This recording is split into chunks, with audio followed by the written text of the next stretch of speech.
down a little bit, it could go up a little bit. It's very hard to imagine right now because we've not really fine-tuned exactly what will be done. So keep that in mind. That might be a little flexible. Well, the process here is that the architect create plans, which is currently being done. The construction manager, which is a key player in this project, determines the cost. Next, the architect, construction manager, and committee meet to make adjustments based upon input from some of you here.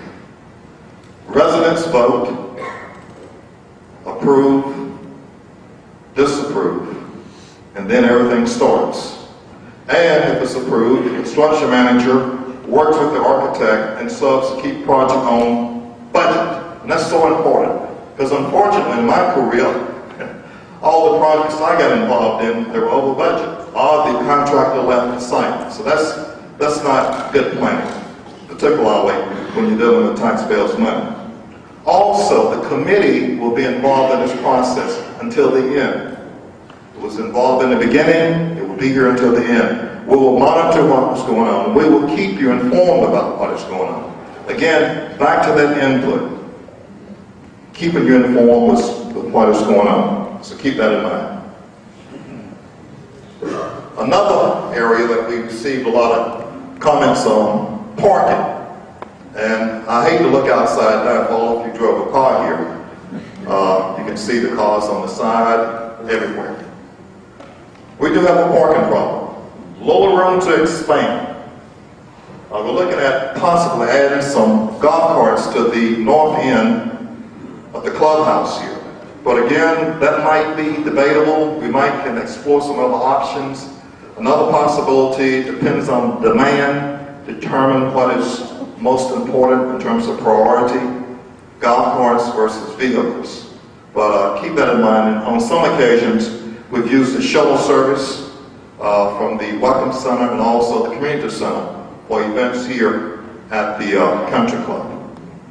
So again, we're looking at other alternatives. We're not going to say it's a dead issue that we're not going to increase parking spaces for your standard vehicles.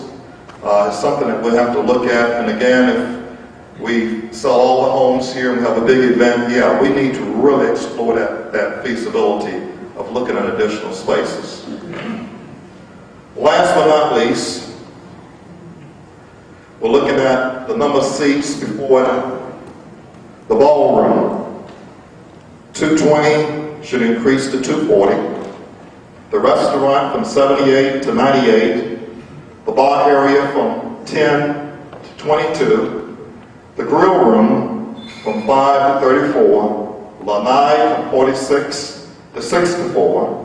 So the totals come out whereby presently seats before is at 359, seats after 459. So it will be a net gain of 100 seats.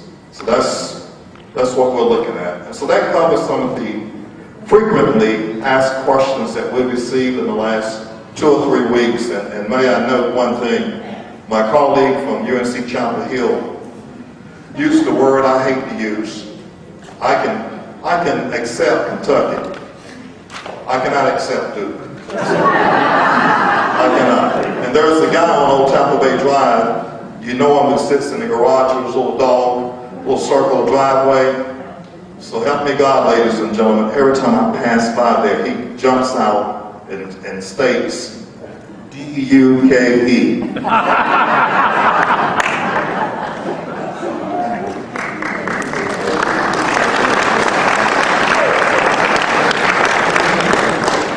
Thank you, James.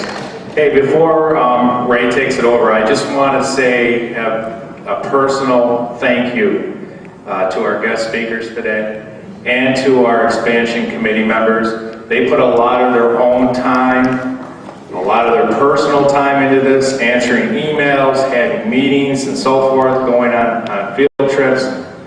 And it does take a lot of their personal time away from their family, their wives.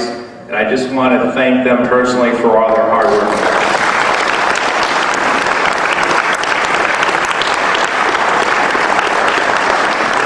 Thank you, Paul. Thank you for that compliment. You know, this is quick now. We got 2 minutes, and then we go to questions and answers. But I was performing a little service that I do for the Master Association. I was asked by John Cicchetti to come over and look at a little problem he had, and I went over there, and I'm not going to ask John to come up now because during our conversation, John told me a very little interesting story that I thought would be very interesting to our residents, coming from a resident and coming from experience. So a couple of minutes, and then we go to questions and answers. Yeah. Ray, I want to thank you for inviting me over, and thank you for the audience. It seems to me that everybody wants to get involved and wants to have to say so. Thank you for everybody at this big table, especially the committee, because I went through one of those and I know what's involved. I come from Ventura Country Club in Orlando. We consisted of 1,720 units, 720 condo, and roughly 1,000 houses. Was right in the middle of Orlando, about 10 miles north of the airport, and it was centrally located. And we had the exact same situation as we have right now. I was part of the board for 5 years, executive committee member for 3 years. In 2001, 2002, we decided to upgrade the community because the restaurant needed to. Thank God Charlie came about, Charlie, Jane, and a few other hurricanes in 2004, and it basically destroyed the clubhouse. A lot of money involved into it, and at that time we picked the ball while it was bouncing and said, okay, we're going to get X amount of money from the insurance company. We have so much money in reserve. We have so much money that we can borrow it. Let's go at it. We did. Growing pains, yelling, screaming, being abused, but it was fine. It was, guess what? After the complete operation, it was well worth it, and we got thanked by everybody. I just wanted to let you know one thing that we did, and I have, and all of you, by the way, can go at the Ventura Country Club website, and you can check the numbers that are there. Our dues, by the way, from 1998 that I moved in to 2012 that I left, went from $87 a month to $118. And 2013 will stay at $118. So basically the amount of revenue that we got from the dues was basically the same. The general manager, Tom Olson, that is still there, projecting to have 49,900 rounds of golf at the revenue of $1,181,000. You can do the math, how much we can put in and how much we can pay, Dave, with your loan and everything else, because we borrowed the money from the bank, and within 3 years we paid everything out. The restaurant is expecting for 2013, that income to be close to $1 million. That means banquet, means great marketing, means to hire somebody to market this place. Yes, the community comes first, and we always have put that we did that in Ventura. Community is our #1 priority, but if there is any money out there, there's any wedding that's to be had, or there's any function to be had, Christmas party, etc., why not do it at the Tampa Bay Country Club? By a strong marketing, strong management team, that can be achieved. And by the way, I moved into this place a year ago, and I love every bit of it, and I wanted to thank everybody for being so nice to me, and my wife. Thank you. Again, John is a resident of Purdue, and I was so impressed by his story that I said, John, you got to come tell the folks your story. So now we will begin with questions and answers. Oh, before I do that, let's do this. Sports and have food specials during these evenings. And my thought for discussion with a lot of these people will draw some of our residents in here and more residents to enjoy this new facility that we have here. Very true, thank you. Is this working? I just have a couple of comments. We paid $3.5 million for this Tampa Bay. We're going to spend more than half of that. They had 100 more seats, basically. My question is too, I'm getting money from the state. There's $280,000 that wasn't getting $600,000. Where did that go? We kept aside that $280,000 because we have to rebadge that front entrance. We're going to lose our monuments out there now that have Tampa Bay on there, the lighting, the poles, and a lot of the landscaping and everything. So we put aside, I'm almost positive, more than we need to redo that. And when we spend the money to redo that, the rest of that money then is going to go into the operating fund. It could be available to lower that cost of that loan. And I'm not going to say it is because we don't know how much we're going to spend yet. But once again, I try to be very conservative on things like that. So. Yeah, my understanding was there was $60,000 for put up a new gate, and then other was just for the use of the land. But anyways, okay. The other question I have is, if we took this room here, you take this whole room here, you make this a formal dining room, expand that area there, take the other half of this complex, instead of having offices and breaking it up, have a room like this where you can have meetings, then you have a welcome center. There's going to be 400 new homes added to this community. That's roughly 750 people, right?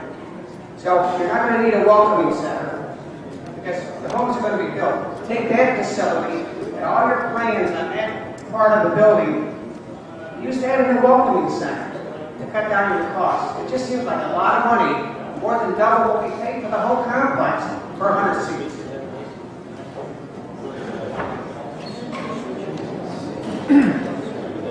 My name is Bill O'Connor. I come here last. No one stood up and said, all these improvements, what's going to draw me to use these facilities? The bar, the restaurants. Did anybody come and say, we're going to bring the people in with better food and Paul's going to do that? How about the bar? Are we going to have some special things? The gentleman back there, I talked to him right here. He has a lot of good ideas. And I think he had to talk and tell him what he wants to do. To draw people up here. That's the beginning they're going to use it. But what's going to keep them?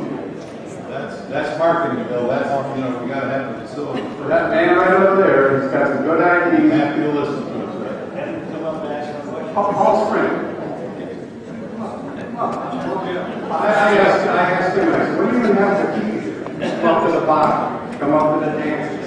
The facility's nice when they first built it. This gentleman here, I sat talking over there. He's got a lot of great ideas to get things going there. He better have, because he works for him. That's why I talked to him. I think he should be able to tell people when he's got an idea to prove it something. Well, it's not a marketing meeting, I guess. Well, I guess the people are interested in. Well, what I can say is that, that's why we hired our food and beverage manager to come up with some new ideas and to bring people in and keep them here. That's right. And then, the most important thing is to remember is, that we do have this renovation done and expansion it's pretty much the environment, the atmosphere that you're going to feel comfortable in, that you're going to be proud to be here, you're going to be bringing your family and friends in here. And then it's going to be up to us to devise the marketing that goes around the new design. That's Paul marketing. Make sure you keep it. You make it like puppies. Come down to 7th grade, no one's in the block. Well, that's why we want to go through these plans, and we're going to work on all that. So we're going to work hard at it. Next slide. Joe Blum, I live on Jewish Drive. Essentially, I saw what looked like a couple of new expenditures that I hadn't seen prior to this. Maybe I'm wrong. The $28 per household or something you mentioned. And then the repay the loan was like $47 per household. Where did that money come from? I can answer that. The budget for 2014 is different from our budget for 2013. In 2013, we had money set aside for reserves and money set aside also for capital expenditures. Since we had the reserve study done, we no longer have that capital expenditure because all the items that were under CapEx are now under the reserves. That $28 is actually $2 less than what we had budgeted previously, $15 a month for each. I did not understand. Okay. I have one other. And I should have made every